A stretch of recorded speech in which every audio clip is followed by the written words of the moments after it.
Hai. Fungbayi. जों दा बरखेतियाव थांगासिनो दोङो। नंगौ आंनि फंबाय लांदो थारमाने दिनै गोजाननिफ्राय नङा बरखेति दखरा बिमाया बर' फरायसा आफादखौ दाफुंनानै होनाय जागोन।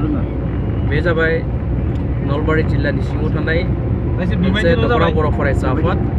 जों बेयाव गासै 6 जन दं।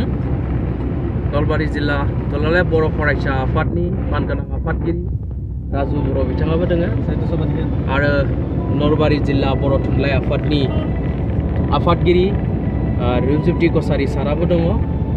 बिथाङाबो जोबोर गोजोननाय मोनदों, मानो होनोब्ला नलबारि जिल्ला बर' थुनलाइ आफादनि सिङाव थानाय बरखेत्रि आन्चलिक बर' थुनलाइ आफादखौबो दिनै दाफुंना होनाय जागोन।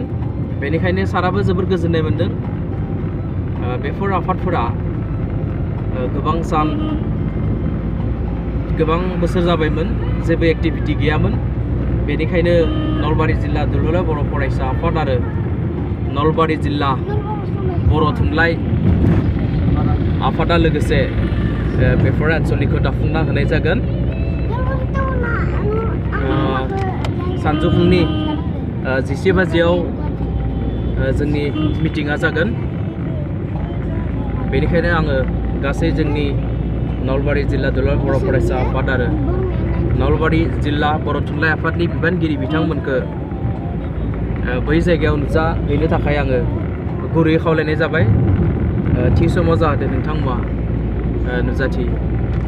गोजोननाय थाबाय।